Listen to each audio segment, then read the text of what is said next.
आइए दोस्तों, हम यूपीएससी मेंस की हिस्ट्री के आंसर राइटिंग करते हैं। ये हमारा पहला क्वेश्चन है कि वल्लभ भाई पटेल ने दबाव एवं कूटनीति दोनों की मिलीजुली रणनीति का उपयोग कर देसी रियासतों के एकीकरण को संभव बनाया। तो हमें टिप्पणी करना है इसमें।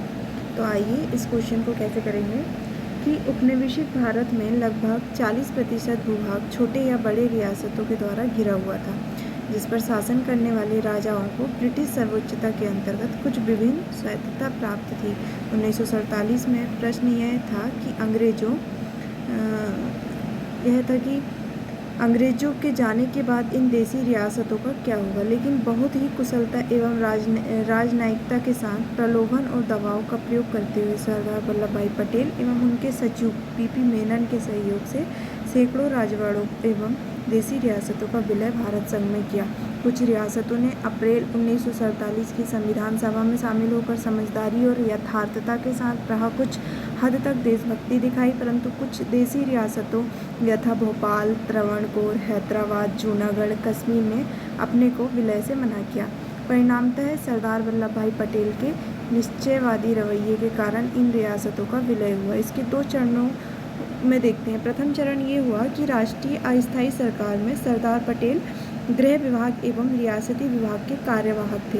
उन्होंने भारतीय रियासतों को अनुरोध किया कि वे रक्षा, विदेश मामले और संचार व्यवस्था को भारत के अधीनस्थ कर दें और भारत में विलय हो जाएं।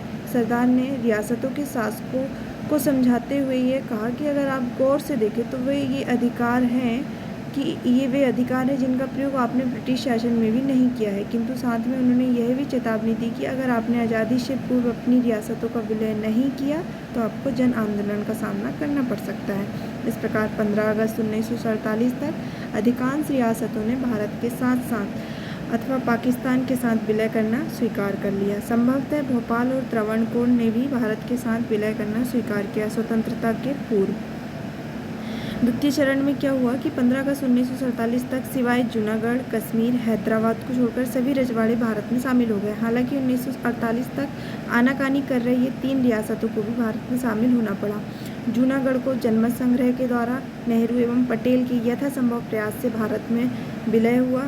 दूसरा हैदराबाद था, जिसने सैनिक कार्यवाही के द्वारा भारत में विलय किया। और तीसरा था कश्मीर, जहां 26 अक्टूबर 1947 के द्वारा कश्मीर के राजा हरि सिंह ने विलय पत्र के द्वारा विलय